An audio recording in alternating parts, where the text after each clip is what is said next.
Dear students, हमारा new topic है विद्युत चुम्बकीय तरंगे।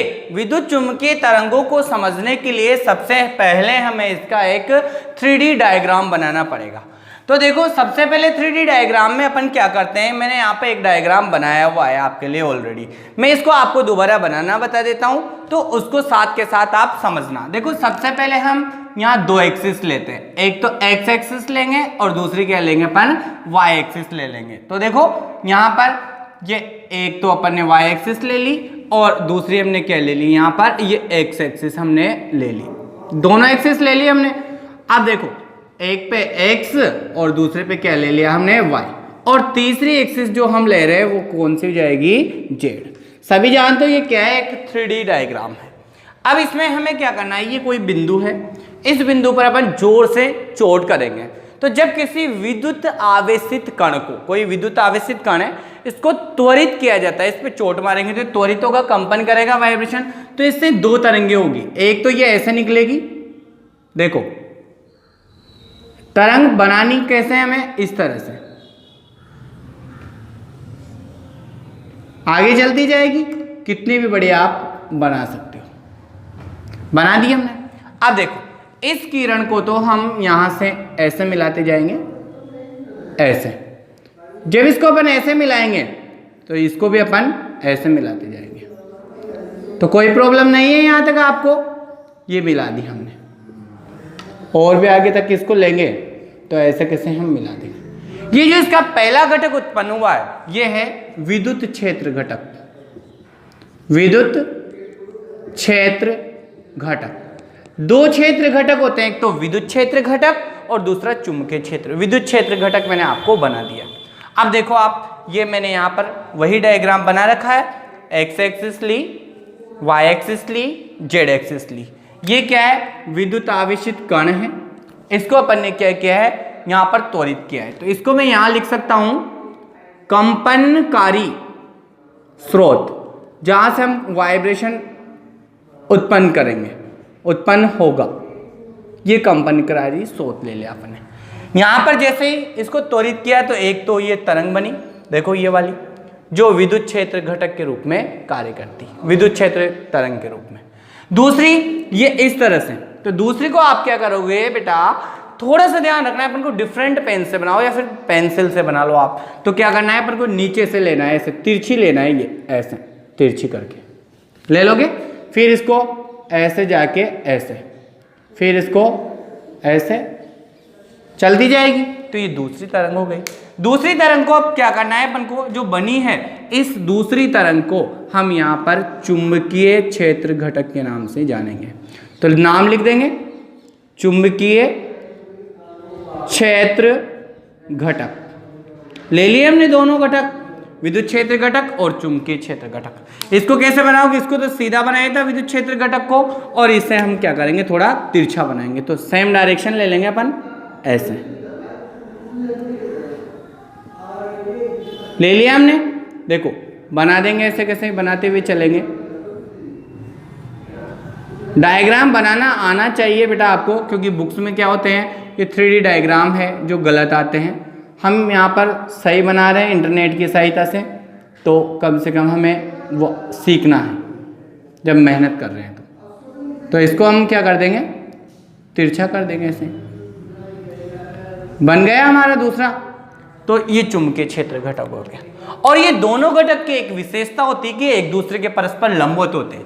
जैसे ये बिंदु है, इस बिंदु पे एक तो नीचे जा रहा है तो एक ऐसे जाएगा, इनके मध्य 90 डिग्री का कोण होता है। अब चूंकि 3D डायग्राम को अपन 2D बोर्ड पे बना रहे हैं, तो यहाँ पर 90 अपन शो नहीं कर सकते, बस ये एक लाइन ऐसे निकली, इसके क्या होती है, लंबवत निकलती। तो ऐसे हर एक क्या होता है, 90 डिग्री होता है यहाँ पर, जहाँ पर ये दोनों मिलेगी। हो गया हमारे पास, क्लियर।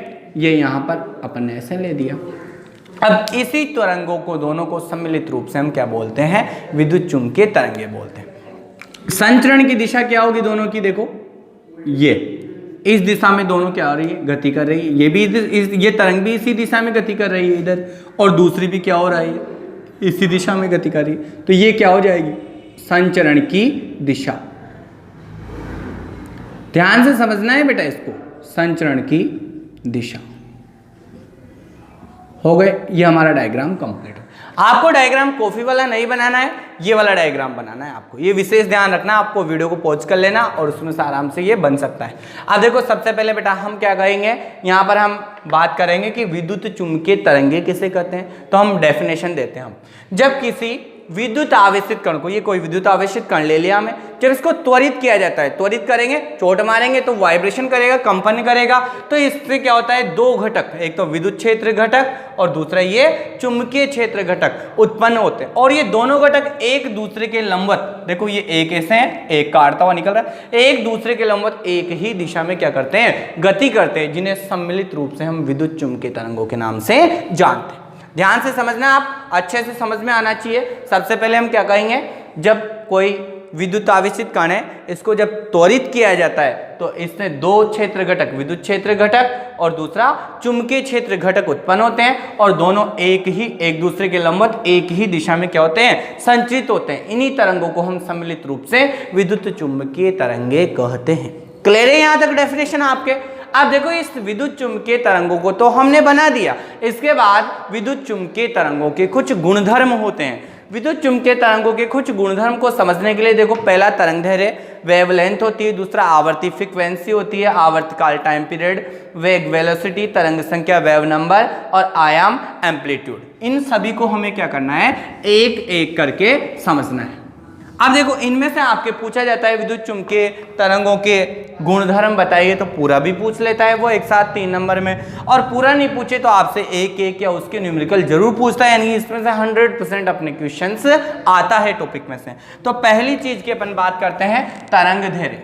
देखो ध्यान से समझोगे तो बहुत ईजी टॉपिक है, आपने पढ़ भी रखे हैं 9th क्लास में। ये तरंगदैर्घ्य, बस आपके वहां समझने का तरीका अलग था।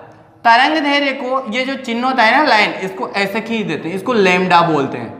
क्या बोलते हैं, लैम्डा। लैम्डा से प्रदर्शित करते हैं तरंगदैर्घ्य को। क्लियर यहां तक। अब देखो भाई होती क्या है तरंगदैर्घ्य। कोई भी अपन विद्युत चुम्बकीय विकिरण बनाएंगे सबसे पहले तो मैं यहाँ एक विद्युत चुम्बकीय विकिरण बना देता हूँ आपके लिए। अब देखो उतनी 3D नहीं बना सकते क्योंकि अब अपन को क्या करना है, केवल समझना है। तो ये अपन ने एक नॉर्मल तरंग बना दी। 2 एक्सिस ले लिए अपन ने, एक्स एक्सिस दूसरी वाई एक्सिस। यहां से कंपनकारी स्रोत से तरंग उत्पन्न हुई। ये तरंग मैंने कोई भी एक तरंग बना दी ऐसे कैसे,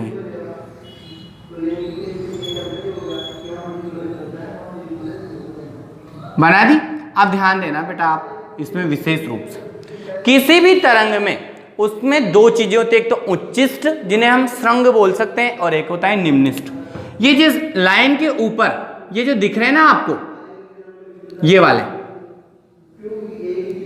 लाइन के, इस लाइन के ऊपर ये है उच्चिष्ट। ध्यान से समझना आप, ये है उच्चिष्ट। इन्हें हम देखो, इन्हें हम श्रृंग भी बोल सकते हैं, श्रृंग उभरे हुए श्रृंग, या इनका एक और नाम होता है उच्चिष्ट, श्रृंग या उच्चिष्ट। दूसरे जो अंदर की ओर ये धंसे हुए हैं नीचे की ओर, इस लाइन से नीचे की ओर गहराई में है ये, देखो कैसे ये गहराई में नीचे, और ये उभरे हुए हैं श्रृंग की तरह। तो ये तो श्रृंग हो गए, और ये गहराई में है तो ये क्या हो जाएंगे, गर्त हो जाएंगे। तो ये क्या हो जाएंगे यहाँ पर, गर्त। गर्त को एक और नाम से जाना जाता है निम्निष्ट, निम्निष्ट, ये निम्निष्ट हो गया। अब देखो किसी भी तरंग के 2 श्रृंग, कोई भी 2 समीपवर्ती पास वाले, एक तो ये रहा, एक ये रहा, 2 ही बनाए अपन ने, और भी बना सकते थे इधर तरंग को बढ़ाओगे तो किसी भी तरंग के 2 समीपवर्ती श्रृंग, जिनको हम उच्चिष्ट भी बोलते हैं, उनके बीच की दूरी, तो देखो इन दोनों के बीच की दूरी कितनी हो जाएगी, ये यहाँ से यहाँ तक, ये क्या कहलाती है, तरंगदैर्घ्य कहलाती है। इसको लैम्डा से प्रदर्शित करते हैं, दर्शा दिया अपन ने। या फिर दूसरी परिभाषा बनती है, किसी भी तरंग के 2 गर्त, ये नीचे वाले गर्त है दोनों, गर्त या निम्निष्टों के बीच की दूरी, तो इन दोनों के बीच की दूरी ये क्या हो जाएगी, यहाँ पर तरंगदैर्घ्य कहलाती है। तो ये चित्र किसका बन गया आपके पास, तरंगदैर्घ्य का। और तरंगदैर्घ्य का ऐसा ही मात्रक, देखो वो मात्रक आपसे पूछ लेता है, तरंगदैर्घ्य का SI पद्धति में मात्रक मीटर होता है। शॉर्ट में लिख दूं मैं मीटर, तरंग दैर्घ्य तरंग का यहाँ पर मीटर है। अब देखो होती क्या है, सूत्र क्या बनेगा, चूंकि एक सूत्र होता है c बराबर प्रकाश का वेग न्यू लैम्डा, तो अपन को निकालना क्या है, यहाँ पर एक सूत्र याद रखना है आपको, c बराबर 10वीं में भी आया था आपके, प्रकाश का वेग जो होता है वो आवर्ती और यहाँ पर तरंग दैर्घ्य दोनों का गुणनफल के बराबर होता है, ये होता है। तो c बराबर न्यू लैम्डा ये सूत्र होता है, तो अपन को निकालना क्या है, लैम्डा तरंग दैर्घ्य, तो लैम्डा बराबर क्या जाएगा, न्यू को आप इधर ले आओ, तो न्यू को बराबर किधर लाओगे तो कहाँ जाएगा, बटे में, तो c बटा न्यू। तो देखो आपके पास क्या बच जाएगा, लैम्डा इज इक्वल टू, देखो lambda is equal to c तो है ही सही इधर, और बटे में क्या आ जाएगा आपके पास न्यू, तो c अपॉन न्यू, ये आपका क्या आ जाएगा फॉर्मूला तरंग दैर्घ्य का। कोई परेशानी तरंग दैर्घ्य में नहीं है ना, एक बार वापस समझ लेना ताकि फिर कोई परेशानी नहीं रहे। ये कोई भी तरंग है, किसी भी तरंग के दो उच्चस्त्रंग यानी कि उच्चिष्टों के मध्य की दूरी या फिर दो गर्त या निम्निष्टों के मध्य की दूरी क्या कहलाती है, तरंग दैर्घ्य कहलाती है, और इसे किससे दर्शाते हैं हम, लैम्डा से प्रदर्शित करते हैं। अब देखो हम आगे बढ़ते हैं, तरंग दैर्घ्य का ऐसा ही मात्रक मीटर होता है, सूत्र होता है c बराबर जो प्रकाश का वेग होता है वो न्यू लैम्डा होता है, तो लैम्डा बराबर तरंग दैर्घ्य बराबर हमारे पास क्या आ जाएगा, न्यू को इधर ले आओ आप, तो लैम्डा बराबर c बटा न्यू हमारे पास फॉर्मूला जाएगा। क्लियर है आपके तरंग दैर्घ्य। अब देखो दूसरी चीज वेवलेंथ के बाद आती है आवृत्ति, फ्रीक्वेंसी। देखो आवृत्ति होती क्या है, सबसे पहली बात तो हमें यही पता होना चाहिए, आवृत्ति, देखो आवृत्ति होती है फ्रीक्वेंसी, फ्रीक्वेंसी इंग्लिश में बोलते हैं, कोई बिंदु ले लो आप, जैसे माना कि आपने एक बिंदु ही ले लिया यहां का, किसी बिंदु से 1 सेकंड में गुजरने वाली तरंगों की संख्या, ये बिंदु है, इस बिंदु से 1 सेकंड में तरंगों की संख्या गुजर रही है प्रति सेकंड, ये आपकी आवृत्ति की डेफिनेशन हो जाएगी। तो हम देंगे, देखो किसी भी बिंदु से, ये एक बिंदु ले लिया हमने, किसी भी बिंदु से 1 सेकंड में गुजरने वाली तरंगों की संख्या उसकी क्या कहलाती है, वहां पर आवर्ती कहलाती है। और आवर्ती को खोजने वाला सबसे पहला वैज्ञानिक जो था वो यहां पर क्या था, हर्ट्ज नाम का था। इसीलिए आपको पता है आवर्ती का मात्रक आपके 10th में इलेक्ट्रिसिटी चैप्टर में आया था, क्या होता है, हर्ट्ज प्रति सेकंड। तो आवर्ती का मात्रक हमारे पास हो जाएगा हर्ट्ज, हर्ट्ज को शॉर्ट में HZ लिख देते हैं और प्रति सेकंड कोमा लगा के सेकंड और ये माइनस लगा देते हैं, यानी कि हर्ट्ज बटा सेकंड, या तो ओब्लिक लगाओ या फिर ये प्रति सेकंड लिख दो, इसका क्या हो जाएगा, मात्रक हो जाएगा। आगे देखो आप आवर्तकाल, आवर्तकाल होता है यहां पर एक पूर्ण चक्र, कोई तरंग है एक पूरा चक्र कर रही है, तो उस पूर्ण चक्र में लिया गया जो समय होता है वो क्या कहलाता है, आवर्तकाल। बस इतना सा ध्यान रखना है कि आवर्तकाल का फॉर्मूला, देखो मैं यही बना देता हूं, जगह कम पड़ेगी क्योंकि अपने आवर्तकाल का फॉर्मूला होता है T से दर्शाते हैं, कैपिटल T से इसको, क्योंकि टाइम पीरियड बोलते हैं तो T से दर्शाते हैं, और ये आवर्ती का व्युत्क्रम होता है, तो 1 बटा क्या हो जाएगी, न्यू आवर्ती, 1 बटा आवर्ती क्या हो जाएगी हमारे पास, आवर्तकाल हो जाएगा। मात्रक देखो आप, मात्रक कैसे निकाल सकते हो आवर्तकाल का, सीधा सा है, कोई परेशानी होनी नहीं चाहिए। तो T बराबर आवर्तकाल का मात्रक निकालना है, तो इधर देखो क्या है, यही निकाल देता हूं मैं, मात्रक क्या आ जाएगा, 1 बटा आवर्ती, आवर्ती का क्या है, हर्ट्ज, आवर्ती का क्या होता है, हर्ट्ज, तो या तो ऊपर ले जाओ तो हर्ट्ज प्रति सेकंड, पर ऐसा थोड़ी लिखेंगे अपन, वो कह रहा है एक पूर्ण चक्र में, एक पूरा चक्र में तरंग के द्वारा लिया गया समय, तो चक्र प्रति सेकंड यानी कि 1 सेकंड में तरंग के द्वारा लिया गया समय, तो मात्रक आएगा इसका चक्र प्रति सेकंड, यानी कि 1 सेकंड में तरंग के द्वारा जो लिया गया समय वो हो जाएगा यहाँ पर चक्र प्रति सेकंड मात्रक इसका। आगे देखो आप वेग, देखो वेग को समझना अच्छा सा टॉपिक है। वेग, वेग को नॉर्मली वेलोसिटी बोलते हैं, तो इसलिए क्या है, v से प्रेजेंट करते हैं इसको, v से दर्शाते हैं।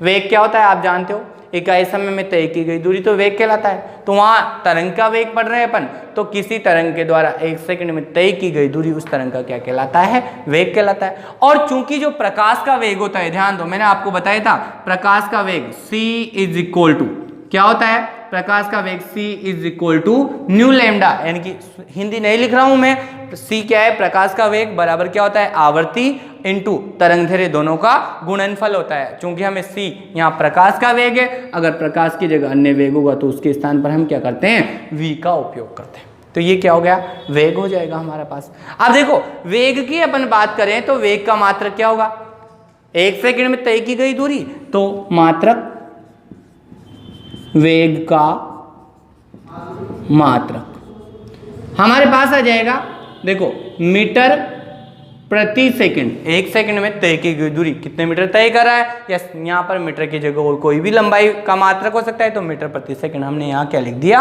वेग का मात्रक लिख दिया।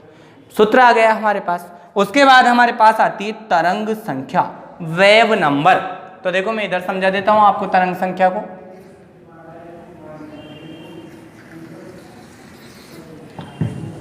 तरंग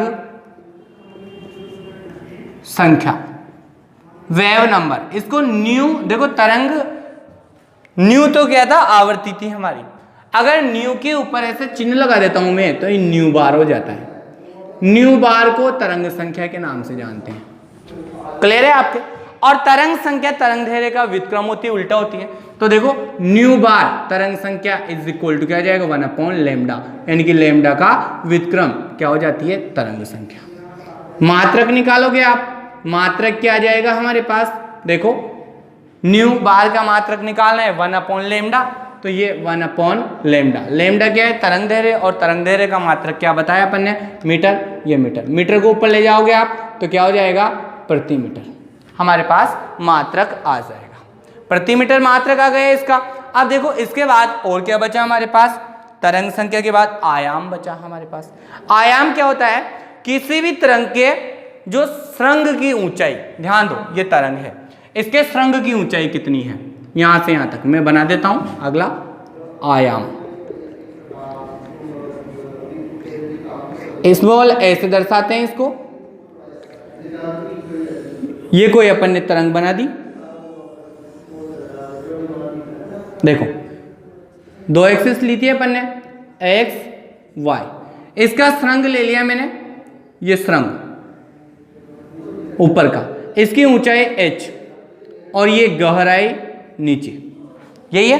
तो किसी भी तरंग के श्रृंग की ऊंचाई कितनी है, h से दर्शा दी, या फिर गर्त की गहराई कितनी है, वही क्या कहलाता है, उसका आयाम कहलाता है। तो ये क्या हो जाएगा, इसकी गहराई आयाम, या फिर ऊंचाई क्या हो जाएगी, इसकी आयाम। और आयाम का मात्रक क्या होता है, लंबाई के समतुल्य होता है। लंबाई के समतुल्य अर्थात मीटर हो जाएगा। अब एक बार मैं वापस आपको रिपीट करवा देता हूं बेटा, ताकि क्या है कोई परेशानी आपको नहीं होनी चाहिए इनमें। देखो विद्युत चुम्बकीय तरंगे हमारा मेन टॉपिक आता है। यहाँ पर हमने x, y और z 3 एक्सिस ली। यही डायग्राम आपको कॉपी में बनाना है, कॉपी वाला नहीं बनाना है, वो गलत बना हुआ है थोड़ा सा।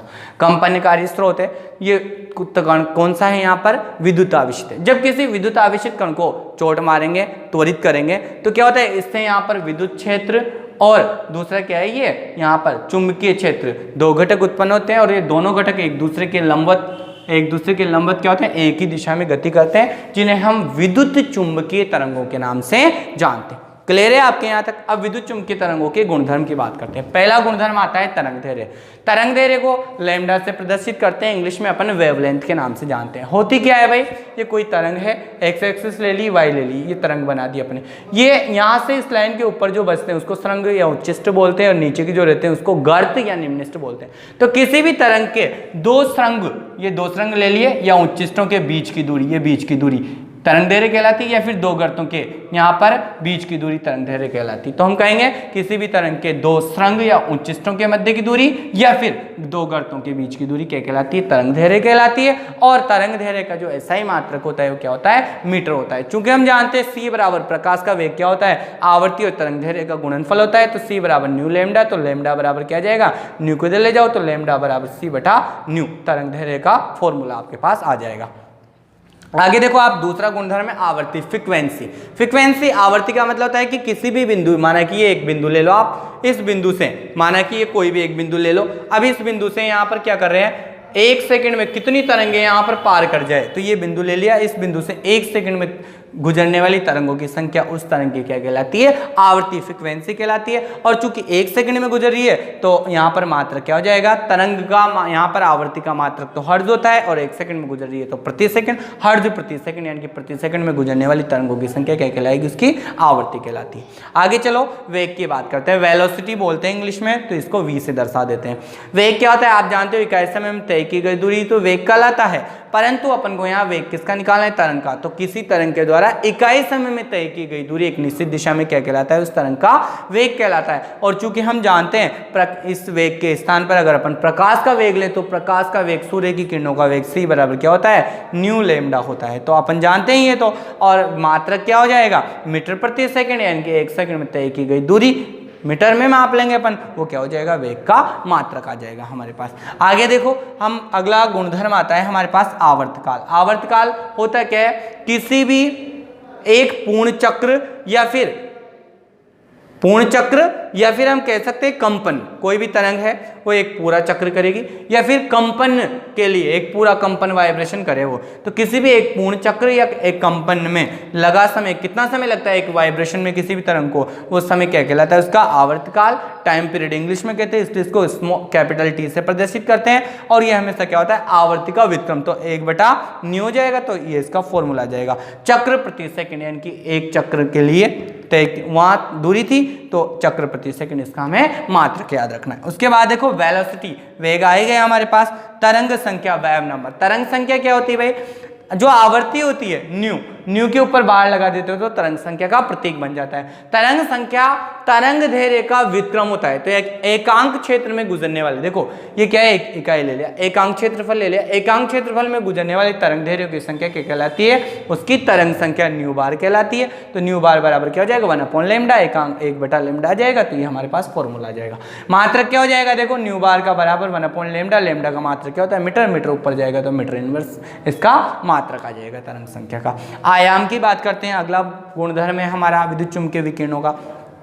किसी भी तरंग का ये सुरंग, इस सुरंग की ऊंचाई उसका आयाम है, ये इस सुरंग की गहराई उसका आयाम है। तो किसी भी तरंग में उसके सुरंग की ऊंचाई अथवा गर्त की गहराई ही उसका आयाम कहलाती है। इस आयाम को हम स्मॉल a से रिप्रेजेंट करते हैं। क्लियर। इसका मात्रक क्या होता है, लंबाई के समतुल्य लंबाई का मीटर होता है, तो इसका भी क्या हो जाएगा, मीटर हो जाएगा। तो ये हमारे पास कितने हो गए, 6 गुणधर्म तो हो गए। एक और मैं बता देता हूं आपको, किसी भी तरंग को संचरित होने के लिए, ध्यान दो, विद्युत चुंबकीय तरंगों को संचरित होने के लिए किसी माध्यम की आवश्यकता नहीं होती है, ये निर्वात में भी गमन करती है। जैसे सूर्य के प्रकाश की किरणें अंतरिक्ष से आती है तो अंतरिक्ष में यहाँ पर क्या होता है, कोई वायु नहीं होती है, निर्वात होता है, तो उसमें भी वो गमन कर जाती है। तो इसी प्रकार से प्रकाश विकिरणों के समान ही विद्युत चुम्बकीय विकिरणों को गति करने के लिए किसी माध्यम की आवश्यकता नहीं होती, वो निर्वात में भी एक स्थान से दूसरे स्थान पर आसानी से गति करती है और प्रकाश के वेग से गति करती है। और प्रकाश का वेग आपको पता है 3 × 10⁸ मीटर प्रति सेकंड